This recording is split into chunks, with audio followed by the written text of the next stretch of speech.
រឿងប្រាសាទភ្នំជីសូរខេត្តតាកែវប្រជុំរឿងព្រេងខ្មែរភាគ6ទំព័រ53ដល់63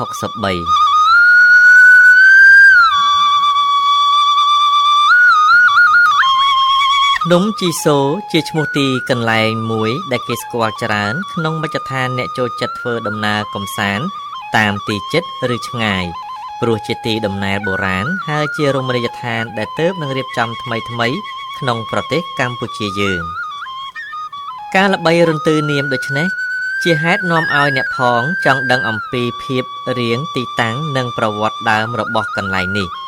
ឲ្យរឹងរិតបានច្បាស់លាស់ឡើងព្រោះបណ្ដាអ្នកដែលពុំទាន់បានឃើញក៏មានគំនិតឆ្ងល់ចង់ឃើញចង់ដឹងទាំងស្រុងចំណែកអ្នកដែលធ្លាប់បានស្គាល់ហើយក៏រមែងនៅមានឆ្ងល់ពីប្រវត្តិដើមកំណើតទីនេះជាមិនខានដែរអាស្រ័យហេតុនេះហើយបានជាក្រុមជំនុំទំនៀមទម្លាប់ខ្មែរមានភារៈធ្វើការស្រាវជ្រាវរកហេតុផលច្បាស់លាស់យកមកអធិប្បាយបញ្ជាក់ជូនក្នុងគ្រានេះដោយប្រមូលឯកសារដែលសមាជិកឆ្លើយឆ្លងនៅខេត្តក្រៅសរសេរឲ្យព័ត៌មានមកនិងដោយការចាត់ឲ្យសមាជិកចេញទៅពិនិត្យសង្កេតផ្ទាល់ដល់ទីកន្លែងព្រមទាំងសាកសួរអ្នកស្រុកដែលនៅជិតខាងទីនោះទៀតផងភ្នំជីសូរស្ថិតនៅក្នុងឃុំរវៀងស្រុកសំរោងខេត្តតាកែវគឺនៅជាប់នឹងផ្លូវជាតិដែលបែកចេញពីផ្លូវជាតិលេខ2ភ្នំពេញតាកែវកាត់តម្រង់ទៅឯផ្សារព្រៃលវាស្រុកព្រៃកបាស់ផ្លូវថ្នល់ត្រង់ជើងភ្នំនេះជ្រុងខាងជើងមានបែកជា3គឺមួយចូលពីវត្តប្រាសាទនាងខ្មៅមួយបែកពីផ្លូវជាតិកាត់មកតាមផ្សាររបត់រកាសាលាស្រុកសំរោងនិងមួយទៀតមកពីផ្សារព្រៃលវាសាលាស្រុកព្រៃកបាស់មកប្រសពគ្នាត្រង់កន្លែងនេះដូច្នេះអ្នកធ្វើដំណើរទៅពីភ្នំពេញដោយរថយន្តផ្ទាល់ខ្លួនអាចបត់ចូលតាមផ្លូវបែកត្រង់វត្តប្រាសាទនាងខ្មៅក៏បាន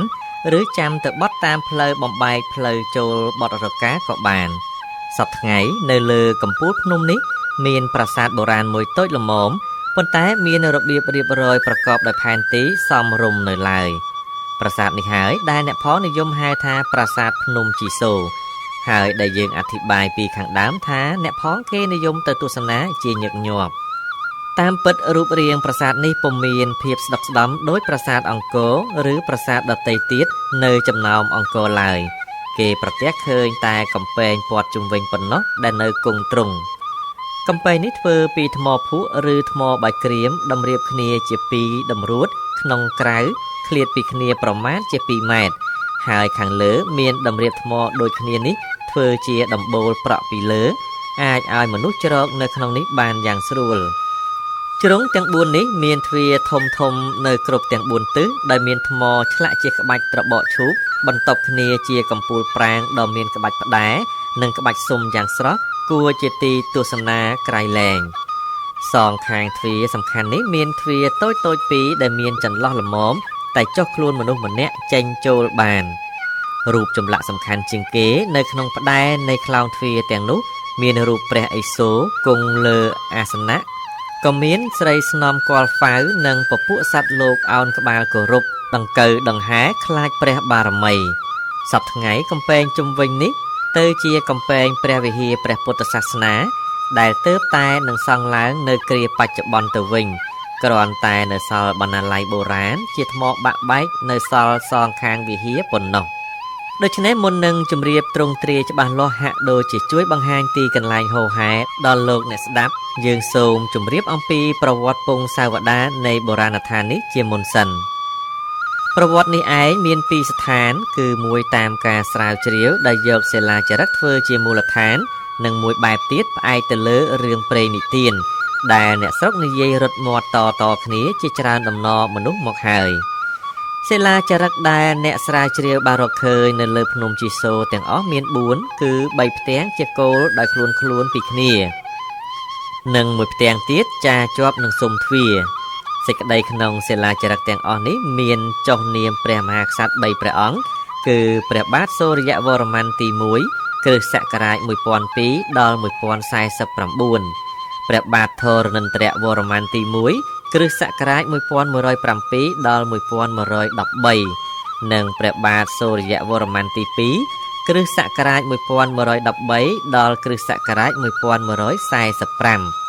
ដែលជាហេតុនាំឲ្យយើងចាប់សេចក្តីបានថា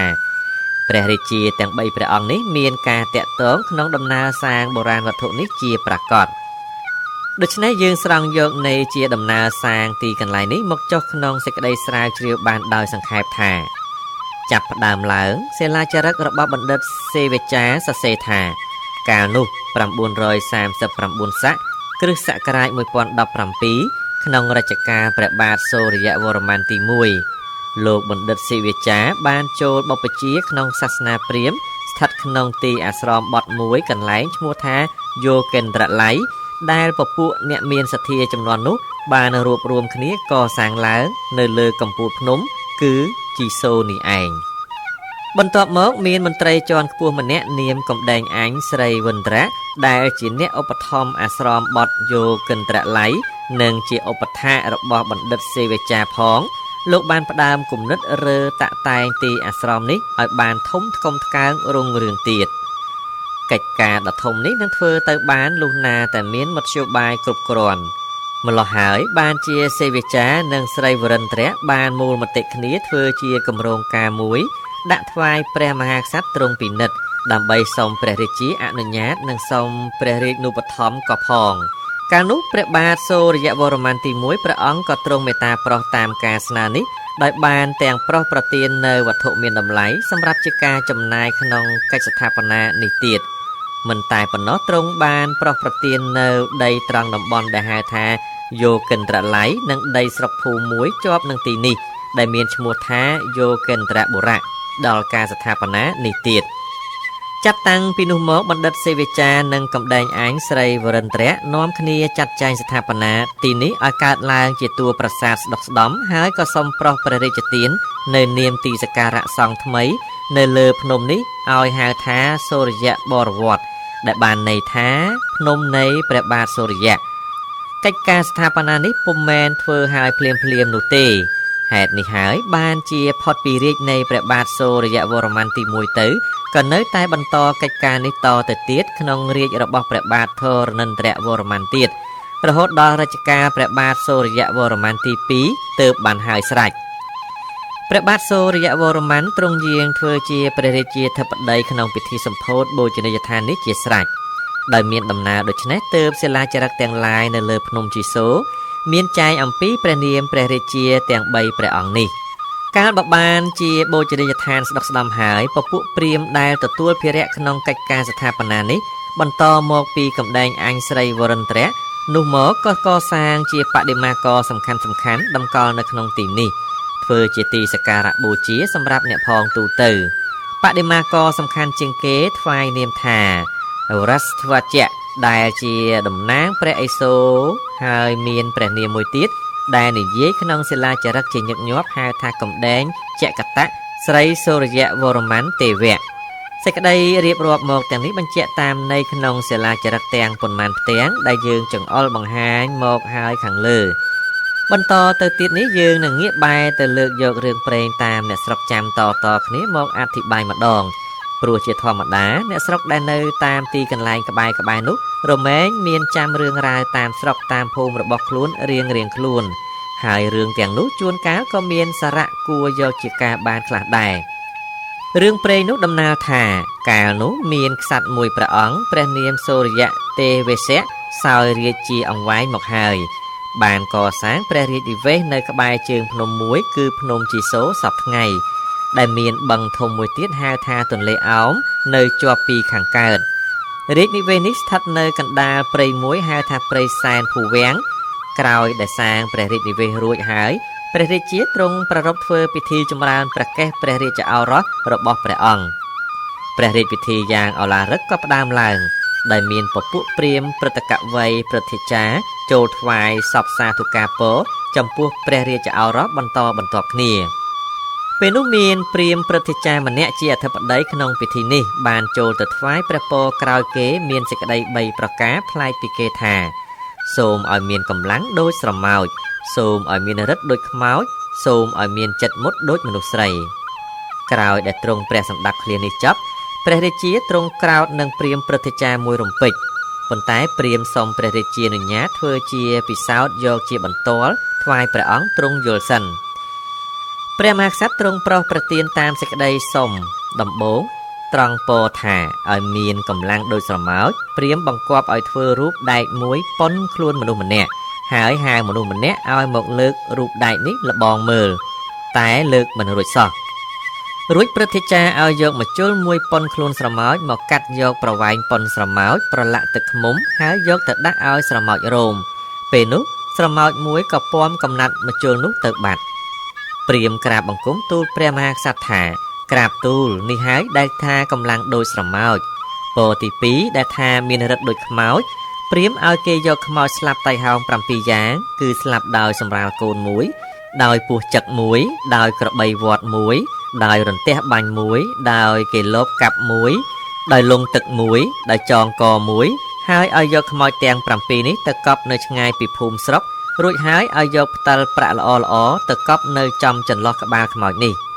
មិនតែប៉ុណ្ណោះឲ្យយកពែរួតពែហុំពែជើងត្រុំពែចម្រុះជ្រូកជាដើមទៅតម្រៀបនៅលើកំណប់ក្បាលខ្មោចនេះដោយមានដាក់បាយសបាយក្រហមក្បាលជ្រូកមានឆ្កាងនៅត្រង់នោះផងលុះដល់ពេលយប់ស្ងាត់ព្រាហ្មណ៍ក៏ប្រើពួកអាមាត្យណាម្នាក់ដែលចង់បានផ្តិលប្រាក់ដែលកប់នោះឲ្យទៅជីកយកចុះពេលនោះគ្មាននរណាម្នាក់ហ៊ានទៅយកផ្តិលប្រាក់នោះសោះត្រង់នេះព្រាហ្មណ៍ក្រាបបង្គំទូលរាជាថានេះហើយដែលហៅថាមានឫទ្ធិដូចខ្មោចចំណែកពរទី3ដែលថាមានចិត្តមុតដូចមនុស្សស្រីនោះព្រាហ្មណ៍ព្រឹទ្ធាចារ្យបានធ្វើការពិសោធន៍វែងឆ្ងាយដូចតទៅនេះដំបូងហៅបុរសកំសត់ម្នាក់មកនិយាយថាមើលសប្តាហ៍ថ្ងៃនេះអ្នកឯងកំសត់តោកយ៉ាបើខ្ញុំបង្គាប់ឲ្យអ្នកសម្លាប់ប្រពន្ធអ្នកឯងចោលក្នុងរយៈ3ថ្ងៃទៀតខ្ញុំនឹងតាំងឲ្យអ្នកធ្វើជាមន្ត្រីធំតើសុខចិត្តឬទេបុរសសញ្ជឹងគិតមួយសន្ទុះក៏ងើបឡើងឆ្លើយថាខ្ញុំមិនអាចធ្វើបានទេលោកព្រោះភរិយាខ្ញុំនេះបានរួមសុខទុក្ខកំសត់កំរនឹងគ្នាយូរមកហើយខ្ញុំមិនងាយបំភ្លេចសេចក្តីកំសត់នេះបានទេហើយមួយទៀតភរិយាខ្ញុំជាមនុស្សស្រីគ្នាតែងទន់ភ្លន់ជានិច្ចដូច្នេះហើយបានជាខ្ញុំរកដាច់ចិត្តសម្លាប់មិនកើតលឺសូឆ្លើយដូច្នេះព្រាហ្មណ៍ក៏ប្រើឲ្យបរិសនេះត្រឡប់ទៅផ្ទះវិញថ្ងៃបន្ទាប់មកព្រាហ្មណ៍ឲ្យអាមាត្យទៅលបហៅនាងជាភរិយាមកសួរម្ដងនាងនោះមកដល់ភ្លាមព្រាហ្មណ៍ក៏ចាប់សួរថាណែនាងប្តីនាងជាមនុស្សអាក្រក់ណាស់ហើយក្រទៀតអនាគតនាងក៏ពុំមានសង្ឃឹមអ្វីដែរដូច្នេះខ្ញុំស្នើស្ងាត់ជាមួយនាងថាបើនាងហ៊ានសម្លាប់ប្តីនាងក្នុងរយៈពេល3ថ្ងៃទៀតខ្ញុំនឹងលើកនាងជាប្រពន្ធពេញយោហើយខ្ញុំប្រគល់ដាក់ដៃនាងនៅទ្រព្យសម្បត្តិមានតម្លៃទាំងអស់នាងស្រីនោះនៅស្ងៀមមួយសន្ទុះពុំចេញស្ដីសោះព្រឹទ្ធាចារ្យក៏អនុញ្ញាតឲ្យនាងយកទៅរេគិតមួយថ្ងៃសិនចុះចាំដល់ថ្ងៃស្អែកសឹមមកប្រាប់វិញនាងស្រីក៏លាចេញទៅលុះដល់ថ្ងៃស្អែកត្រឡប់នាំចម្លើយមកវិញនាងឆ្លើយជម្រាបព្រាហ្មណ៍នៅចំពោះមុខព្រះភ័ក្ត្រព្រះមហាក្សត្រថាខ្ញុំព្រមធ្វើតាមលោកហើយព្រោះខ្ញុំគ្មានសង្ឃឹមលើប្តីខ្ញុំទេបើរកស៊ីនេសាទត្រីយ៉ាងនេះគ្រាន់តែនាងនេះឆ្លើយចប់ភ្លាមព្រាហ្មណ៍ព្រឹទ្ធាចារ្យក៏ងាកបែរយ៉ាងប្រញាប់ទៅក្រាបទូលព្រះរាជាមួយរំពេចថាក្រាបទូលព្រះអង្គនេះហើយជាបន្ទាល់ដែលទូលព្រះបង្គំក្រាបទូលថាមានចិត្តមុតដូចស្រីព្រះមហាក្សត្រកាលបើព្រះអង្គបានយល់សពគ្រប់បន្ទាល់តាមពាក្យព្រាហ្មណ៍ព្រឹទ្ធាចារ្យរួចហើយព្រះអង្គក៏តម្កល់ព្រាហ្មណ៍នេះជាអ្នកប្រាជ្ញធំហើយប្រទានពរតាមសេចក្តីប្រាថ្នាពេលនេះព្រាហ្មណ៍ក៏សូមព្រះអង្គអនុញ្ញាតសាងអាស្រមបទសម្រាប់ពួកព្រាហ្មណ៍ឲ្យបានស្ដុកស្ដំនៅលើកំពូលភ្នំដែលជាប់នឹងព្រះរាជនិវេសដ្ឋាននេះដោយចង់តបស្នងសងគុណព្រាហ្មណ៍នេះផងព្រះអង្គក៏ទ្រង់ប្រោសព្រះរាជានុញ្ញាតតាមបំណងព្រាហ្មណ៍ហើយក៏តាំងជាព្រះគ្រូនៃព្រះរាជបុត្រាតរៀងទៅសេចក្តីអធិប្បាយហោហែមកនេះសម្រាប់បញ្ជាក់ឲ្យឃើញនៅប្រវត្តិដើមនៃប្រាសាទបុរាណនៅលើភ្នំជីសូរគឺមានទាំងបែបប្រវត្តិការផងទាំងបែបរឿងព្រេងផង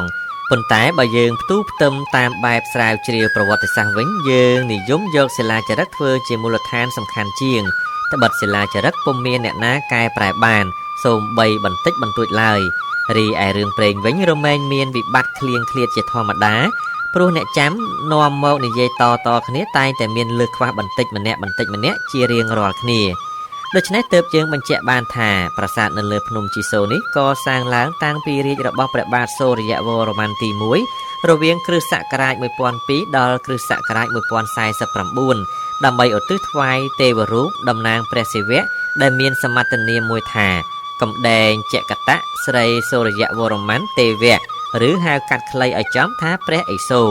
ហើយទីនេះក៏មាននាមថាសូរ្យបរវត្តបានន័យថាភ្នំនៃព្រះបាទសូរ្យវរ្ម័នបាទរឿងប្រាសាទភ្នំជីសូរចប់ត្រឹមតែប៉ុណ្ណេះ